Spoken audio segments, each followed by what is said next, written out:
বাড়িতে আত্মীয় এসেছে, কি বানাবো খুঁজে পাচ্ছ না? তো অল্প সময়ের মধ্যে জিভে জল আনা এক সুস্বাদু চিকেন পকোড়া আমরা বানিয়ে ফেলি। নমস্কার বন্ধুরা, আশা করি তোমরা সবাই ভালো আছো, আমিও ভালো আছি। তাই আমি আজ আবারও চলে এসেছি প্রতিদিনের মতো এক রেসিপি নিয়ে। আজ আমরা বানাতে চলেছি চিকেন পকোড়া। চিকেন পকোড়ার জন্য আমি এখানে চিকেন নিয়েছি।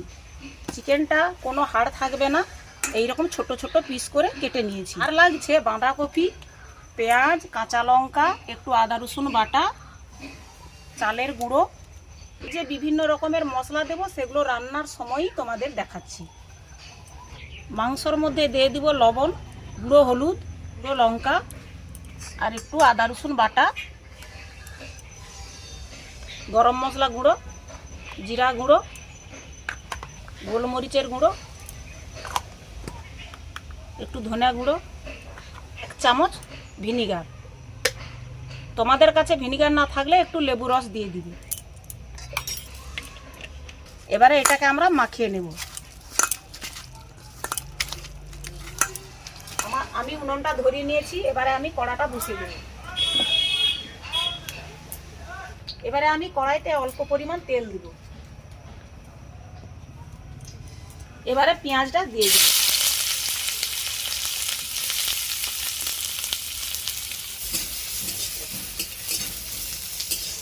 বন্ধুরা, চিকেন পকোড়া অনেক রকমই হয়, যে যেমন পারে বিভিন্ন আইটেমে হয়। তো আমি আজকে চিকেনটাকে একটু কড়ার মধ্যে নেড়ে দিয়ে তারপরে আমি কফির সঙ্গে পুর করে তৈরি করব। এবার আমি চিকেনটা দিয়ে দিই।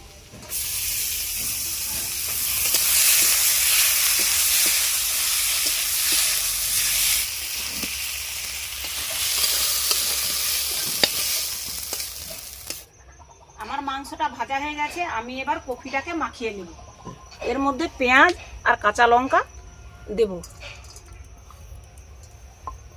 আর একটু আদা রসুন বাটা দেব, লবণ, হলুদ গুঁড়ো, লঙ্কা গুঁড়ো, ধনিয়া গুঁড়ো, জিরা গুঁড়ো, গরম মশলার গুঁড়ো, বেসনের গুঁড়ো দেব, চালের গুঁড়ো আর কর্নফ্লাওয়ার 2 চামচ। এইবারে আমরা ভালো করে মাখিয়ে নেব। এর মধ্যে জল এখন আমরা দিচ্ছি না, কফিতে নুন মাখানা আছে, কফি থেকে জল বেরিয়ে যাবে। আর যদি লাগে অল্প অল্প করে আমি পরে দিয়ে দেব। এগুলো মাখাতে মাখাতে আমরা এবারে বেকিং সোডা দিয়ে দিব। তোমাদের কাছে খাওয়ার সোডা থাকলেও সেটাও দিতে পারো।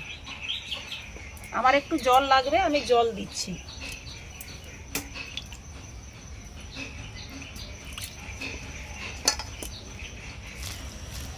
আমরা এরকম শক্ত শক্ত করে মাখিয়ে নেব।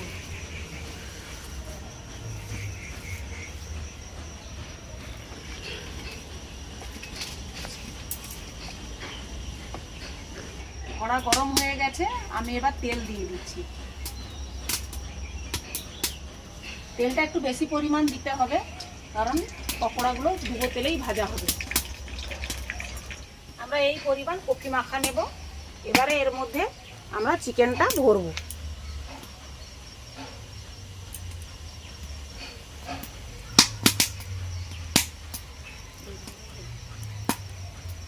তারপরে আবার এরকম ভাবে গোল করে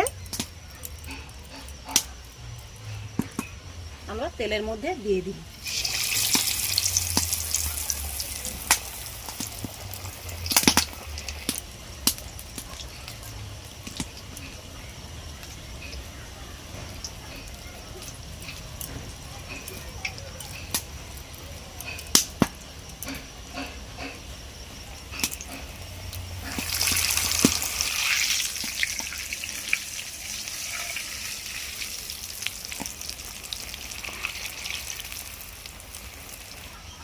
আমার চিকেন পকোড়াটি ভাজা হয়ে গেছে, আমি চিকেন পকোড়াগুলো নামিয়ে নিলাম। এবার বন্ধুরা, বাড়িতে কুটুম, বন্ধু বান্ধব, আত্মীয় এলে এগুলো দোকানে কিনে পারবেন না, এগুলো কত দাম। আমি যদি একটু মাংস আর কফি থাকে, আমার বাড়িতেই কত কম খরচে আমরা চিকেন পকোড়া অনেক বানাতে পারি, একটা দুটো তিনটে খাওয়া যেতে পারে। দেখো বন্ধুরা, যেন এক একটা বল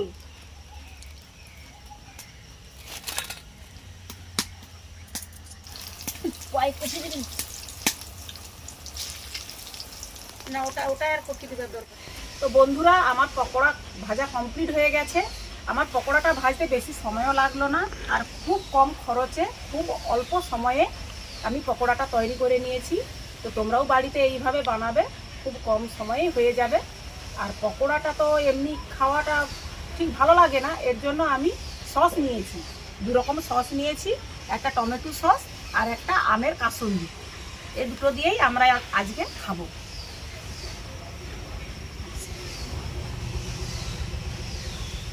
আমার বাড়িতে আমার বোন এসেছে, আমরা 2 বোনে মিলেই পকোড়া ভাজাটা খাবো।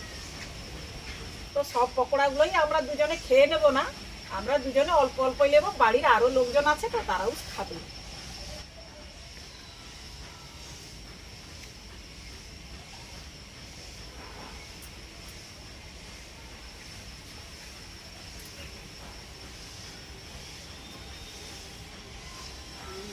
খুব সুস্বাদু হয়েছে।